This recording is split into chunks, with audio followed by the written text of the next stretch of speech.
Hello, in this video we're going to talk about the S&P again, one of my favorite markets to trade. You can see that we've actually touched the 5,000 level on the S&P 500. I had a time cycle here, and time cycles sometimes work, sometimes don't, but we're very close to a point that I would feel that we could expect to see a change in trend.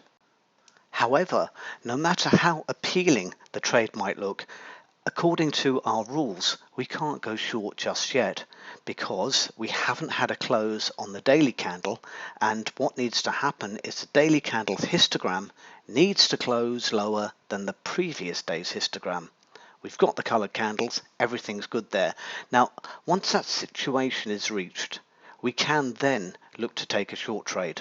But let's say that we decided, for whatever reason, that we wanted to take a trade without the daily having confirmed it. Well, you could do, it's more risky, but you could do that, and what I'm going to do is show you on the next chart. So let's have a close look at what's been going on in this chart, and we can really start to analyze what's the position of the market might be. Well, you can see here we had huge liquidity on this bar, so that tells you that the big players are getting involved in this market. And then we've moved up to the 5,000 area, and of course, as you would expect, we got a trading signal to go short. The histogram printed lower on the next candle, so you would have taken a short here, and as the histogram only colored those candles there and you got high liquidity, you would have said to yourselves, maybe I close out on that next candle. That would have netted you about 90 points. Now, what's your next move? Well, your next move, if you think the top's really in, and of course you don't have daily confirmation of this, you might decide, well, I'm looking for colored candles, and then I'm going to short the market once I get a lower histogram.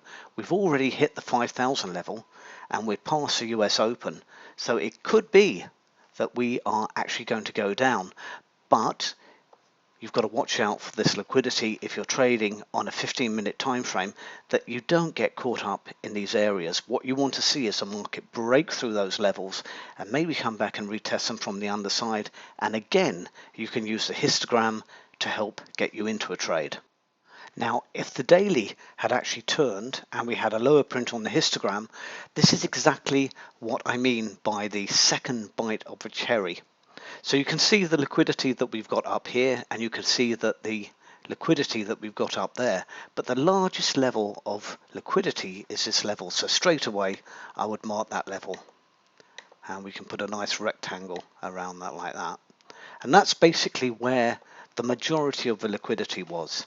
So what you really want to see is you want to see this market break under this area of liquidity, which tells you that there are no more buyers involved in this market, and basically what they're doing is they're chopping traders up at the top here to get them out of their trades, because of course the market makers do not want you trading along with them, and they do everything to shake you off. The other thing I would add is, just because you can see a 000 number like 5,000 doesn't mean that you should take a trade.